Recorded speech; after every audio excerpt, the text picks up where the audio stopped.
Hello, welcome back. Today I'm going to talk about kitchen cooking equipment or cooking tools, whatever you want to call it. In my view, the most important one are knife. Now the thing about knife is that a lot of people trying to figure out which one are the best knife to have or whatever. And they make a mistake. They go to this TV chef advertising knife or giving advice about knife. The problem with that is that a lot of them get paid to talk about a particular knife. Here, although I've been cooking for over 30 years, I just happen to have two advanced engineering degrees. One of them in mechanical engineering. We're talking about postgraduate studies. So what I'm going to tell you is based on science. I'm not here to advertise any knife. I'm not getting paid for anything. I just want to share knowledge. So let's start. Number one, you don't need a huge set of knife when you have kitchen knife for cooking and things like that, or for prepping your food or whatever. You can actually get around with four, maybe five. In my case, I have four, and I'm going to be discussing each one of those four essential knives to have. So, number one, let's start with the serrated knife, or what many people call serrated bread knife. Now, this one here is made of high carbon stainless steel. It's a 9-inch or 23 centimeter, and it happens to be double serrated. And the reason I choose the double serrated knife is that it will glide through crusty bread. The thing about crusty bread is leave out those crumbs. And when you use a regular bread knife that is not double serrated, when you slide through, you start seeing at the bread, because the inside of the bread, if it's too crusty, it's going to be destroyed. So I don't like that. That's what I like double serrated. But another thing that a lot of people don't know about what we call bread knife is that you can actually cut some delicate produces like tomatoes. I mean, a lot of people don't know this, but this is a kind of knife. Whether it's double serrated or just serrated, bread knife is what you should be using to cut tomatoes. Um, Cake, like angel food cake, you can use this kind of knife to do that. And once again, the materials of the knife is high carbon stainless steel. Now, one thing I want you to look is at the guard. This is very critical. You'll be surprised how many people have cut their fingers cutting through crusty or hard bread. Slice and cut your fingers. So having a strong handle is very critical.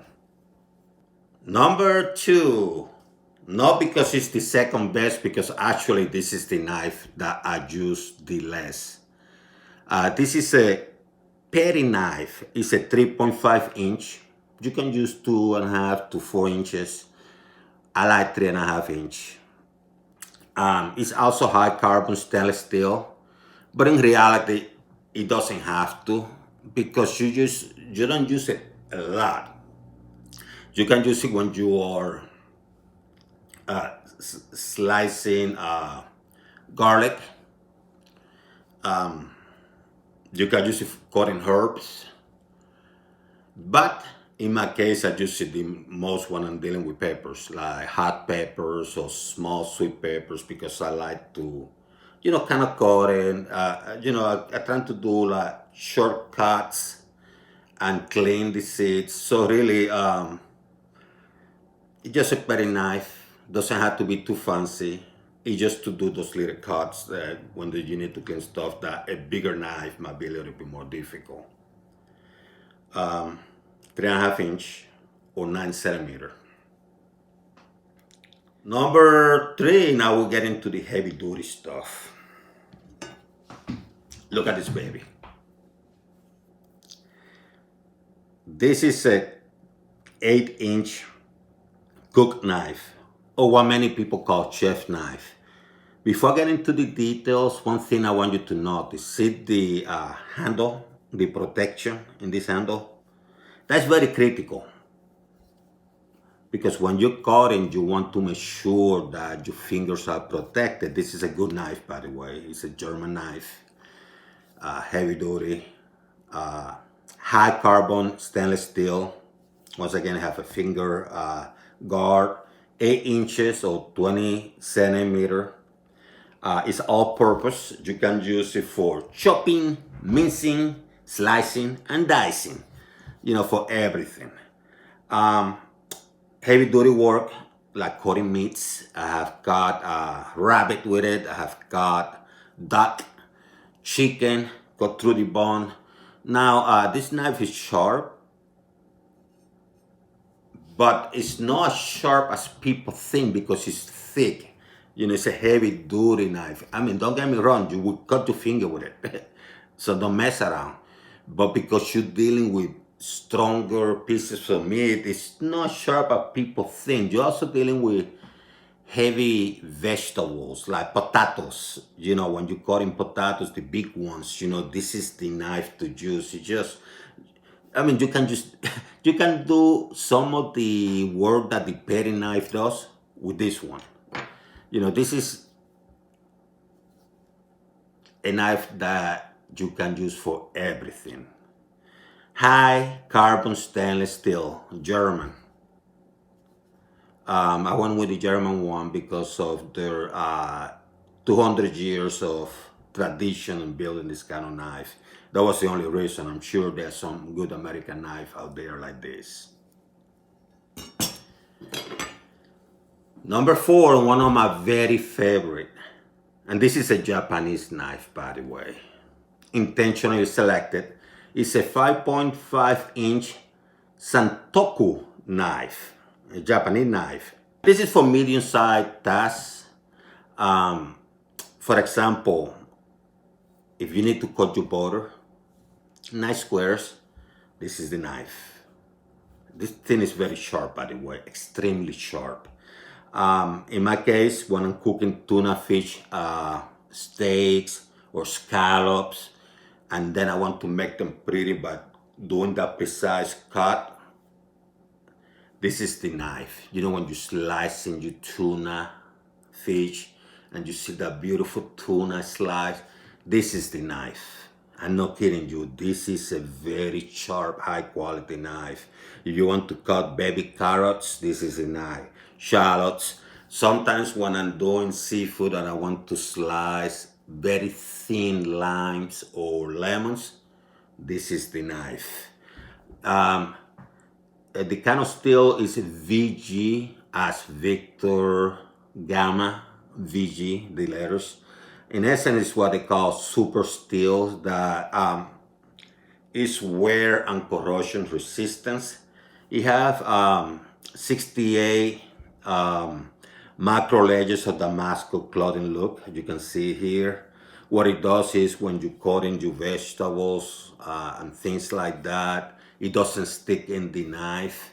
Very sharp, but also it's very delicate. You drop this knife on the floor and it happened to be, like concrete or tiles or whatever, you might chip it. It might chip, it might break a little bit. It's very, very sharp and thin and delicate. It's the kind of knife that, if you have medium size or small hands, this is a good knife to have. So those are the 4 knives I have. So in conclusion, when you're choosing your knife, it's better to go to the store, try them out, because one thing is very critical is how well it fits in your hand. It doesn't have to be a fancy knife as long as they are good quality. And as stated, in my mind, the most critical knife happened to be the serrated knife, the bread one, and the chef knife, these two. because I have one for the heavy duty and one for the medium duty. Those three knives are the most critical ones. And paring knives is just for convenience. You know, you can cut a lot of things, but once again, you have to try them. I don't listen to anyone. I just do my research, by the way, when it comes to selecting the knives. As I stated, I have a background in engineering, so I know how metalworking works. I know I've been cooking for over 30 years, so I know what works in certain type of meats. And I hope this video help you. In the description, what I'm going to do, I'm going to put once again each kind of the four knives I have. I'm going to describe them there by size and material. So, talk to you later.